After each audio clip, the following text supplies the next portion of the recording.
بسم اللہ الرحمن الرحیم۔ مثنہ بن حارثہ کا قاصد جو مدینہ کو روانہ ہوا تھا وہ بہت تیز جا رہا تھا۔ اسے اور مثنہ بن حارثہ کو بھی معلوم نہ تھا کہ امیر المؤمنین عمر رضی اللہ تعالیٰ عنہ کو پہلے ہی پتہ چل چکا ہے کہ مثنہ کے لشکر پر کیا بیتی ہے۔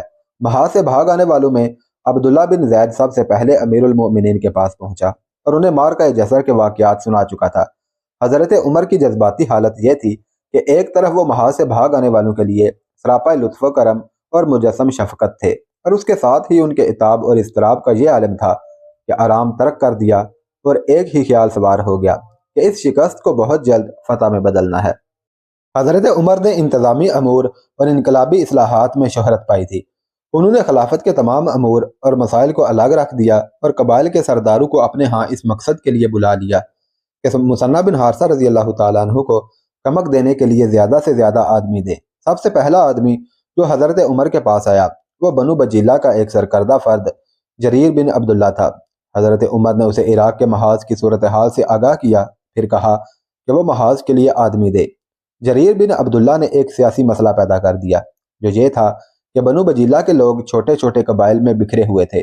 جریر نے رسول اللہ صلی اللہ علیہ وسلم کی زندگی میں آپ صلی اللہ علیہ وسلم کے سامنے یہ مسئلہ پیش کیا تھا کہ بنو بجیلہ کے تمام قبیلوں کو یکجا کر کے ان کا ایک سردار مقرر کیا جائے۔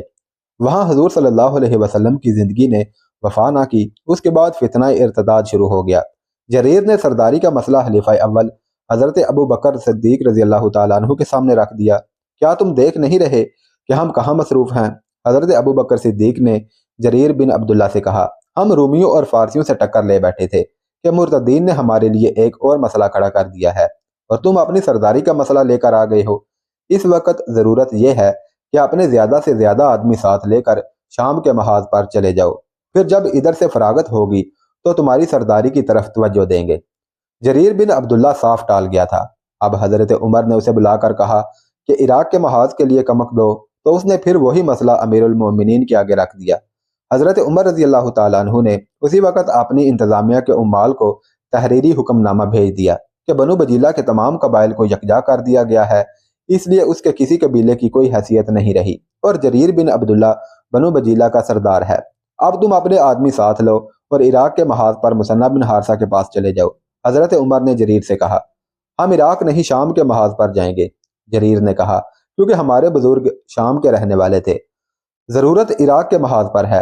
حضرت عمر نے کہا، پھر بھی ہم شام کے محاذ پر جائیں گے۔ جریر نے کہا، تجھ پر خدا کی لعنت۔ حضرت عمر کا مزاج برہم ہو گیا۔ طنزیہ لہجے میں بولے، تو اپنے قبیلے کے لیے اجرت لینا چاہتا ہے؟ میں اجرت دیتا ہوں۔ مال غنیمت جو تیرے قبیلے اور تیرے حصے میں آئے گا وہ تو تم لوگوں کا ہی ہوگا، میں تجھے ہمس میں سے مزید چوتھائی حصہ دوں گا۔ ایک مورخ ابن حلقان نے چند ایک مورخوں کے حوالے سے لکھا ہے کہ محاذ کی ضرورت شدید نہ ہوتی تو حضرت عمر جریر کے ساتھ بہت برا سلوک کرتے، لیکن امیر المؤمنین نے ضبط سے کام لیا۔ محمد حسنین ہیکل لکھتا ہے کہ جریر نے اتنی بار عراق جانے سے انکار اور شام جانے پر اصرار کیا کہ حضرت عمر غصے سے سرخ ہو گئے، لیکن ضرورت ایسی تھی کہ انہیں غصہ پی کر سودے بازی کرنی پڑی۔ جریر نے یہ سودا قبول کر لیا اور اپنے قبیلے کے آدمیوں کو تیار کرنے کے لیے چلا گیا۔ کئی ایک قبیلوں کے سردار آئے ہوئے تھے۔ حضرت عمر رضی اللہ تعالیٰ عنہ نے سب سرداروں کو اپنے پاس بلا لیا۔ کیا تم بھی جہاد پر جانے کی اجرت لوگے؟ حضرت عمر نے پوچھا، کیا اللہ اور اللہ کے رسول صلی اللہ علیہ وسلم کے فرائض اجرت پر پورے کیا کرو گے؟ کیا تم بھی شہیدوں کا خون بیچنے آئے ہو؟ خدا کی قسم ابن خطاب، تو جو کہہ رہا ہے یہ تیرے دل کی آواز نہیں۔ لوگ کہتے تھے کہ عمر غسیلہ ہے، اسے خلیفہ نہ بناؤ۔ کیا تو ہمیں یہ بتانا چاہتا ہے کہ لوگ ٹھیک ہی کہتے تھے؟ بول، بات کیا ہے؟ ہم جانتے ہیں فارس کے محاذ پر کیا مصیبت آ پڑی ہے۔ ایک اور قبیلے کے سردار نے کہا، وہاں سے کچھ لوگ بھاگ آئے ہیں، لیکن ابن خطاب تو ہمارا خلیفہ ہے، امیر المؤمنین ہے، اگر تو حوصلہ ہار بیٹھا تو قوم کا کیا بنے گا؟ تیرا غصہ بتاتا ہے کہ تو گھبرا گیا ہے۔ ہمیں بتا کہ اب ہمارا فرض کیا ہے؟ کیا وہ حکومت تھی اور کیا تھا وہ معاشرہ کہ قوم کا ایک فرد قوم اور سلطنت کے سب سے بڑے اور با اختیار سربراہ کو یوں ٹوک رہا تھا جیسے خلیفہ اس سے درجے میں چھوٹا ہو۔ اللہ کی رحمت ہو اس خلیفہ پر جس نے اس شخص کی بات سنی تو چہرے سے غصے کی لالی غائب ہو گئی اور چہرے پر جلالی تاثر آ گیا۔ اللہ تجھے جزا دے گا ابن معبد۔ حضرت عمر نے کہا، تو نے میری نہیں اللہ تعالیٰ کی خوشنودی حاصل کر لی ہے۔ ابھی ابھی ایک بجلی میرے ساتھ اپنے مجاہدوں اور شہیدوں کی قیمت چکا کر گیا ہے۔ لعنت ایسے مسلمان پر۔ حسین بن معبد نے کہا، ہمیں بتا کیا چاہیے؟ مثنہ بن حارثہ صرف 3000 نفری کے ساتھ اکیلا رہ گیا ہے۔ حضرت عمر نے کہا، کمک چاہیے اور بہت جلدی۔ وہ بنی تمیم کا سردار حسین بن معبد تھا۔ اس نے نہ زیادہ بات کی اور نہ سنی اور کہا کہ 1000 آدمی میرے قبیلے کے تیار لکھ لے۔ حسین بن معبد کے بولنے کی دیر تھی کہ باقی سب سردار بھی بول پڑے اور چلے گئے۔ جو کمک تیار ہو گئی اس کی تفصیل تاریخ کے مطابق یہ ہے۔ بنو تمیم 1000 آدمی، ان کا قائد حسین بن معبد تھا۔ قبیلہ ازد کا سردار محنف بن سلیم اپنی قیادت میں 700 گھوڑ سوار لے کر آیا۔ حاتم طائی کا بیٹا سب سے زیادہ پیادہ اور گھوڑ سوار لایا، کسی بھی مورخ نے تعداد نہیں لکھی۔ قبیلہ رباب، بنو کنانا، قسم بنو حنزلہ اور بنو حنبہ نے بھی بڑے بڑے جیش اکٹھے کر دیے، ان کی بھی تعداد معلوم نہیں۔ ان کے قائد عرفجہ بن حرسمہ اور غالب بن عبداللہ تھے۔ بنو بجیلہ کا سردار 2000 سے کچھ زیادہ پیادے اور سوار لے آیا۔ اللہ کی راہ میں لڑنے والوں کی مدد اللہ ہی کیا کرتا ہے۔ عراق کے محاذ پر جانے کا جوش اور ولولہ ایسا پھیلا کہ 2 عیسائی قبائل بنو نیمر اور بنو تغلب کے بھی 2 سردار حضرت عمر کی خدمت میں پہنچے۔ ایک انس بن حلال تھا اور دوسرا ابن مروہ۔ امیر المؤمنین ان دونوں میں سے ایک سردار نے کہا، اگر مذہب کی پابندی نہ ہو تو ہم بھی آپ کے ساتھ ہیں۔ ہم عرب کے باشندے ہیں، آج عرب اور عجم کا مقابلہ ہے۔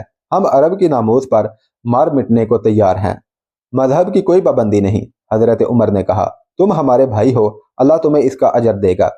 مورخ ولیم سکاٹ نے لکھا ہے کہ ان عیسائیوں میں مسلمانوں جیسا ہی جذبہ تھا، کیونکہ عرب کے تمام قبیلوں نے اپنے آدمی دیے تھے، اس لیے عیسائی سرداروں نے سوچا کہ اگر وہ اس سلسلہ میں خاموش رہے تو مسلمان انہیں اپنا ہمدرد نہیں سمجھیں گے۔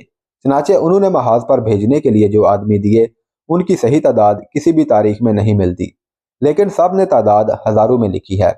اس تعداد میں اکثریت گھوڑ سواروں کی تھی۔ یہ لا تعداد بلکہ بے شمار کمک عراق کے محاذ پر روانہ کر دی گئی۔ جب مثنہ بن حارثہ رضی اللہ تعالیٰ عنہ کا قاصد مدینہ پہنچا، اس وقت یہ کمک روانہ ہو رہی تھی۔ ادھر مثنہ بن حارثہ نے عرب کے ان قبیلوں کے سرداروں کی طرف اپنے آدمی بھیج دیے تھے جو عرب کی سرحد کے ساتھ ساتھ رہتے تھے۔ ان قبیلوں نے بھی لبیک کہہ کر اچھی خاصی نفری روانہ کر دی تھی۔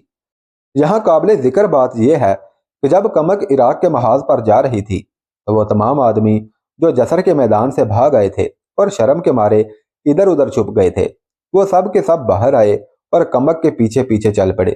وہ ندامت اور خفت سے اور گناہ کے احساس سے نجات حاصل کرنے کے لیے محاذ کو جا رہے تھے۔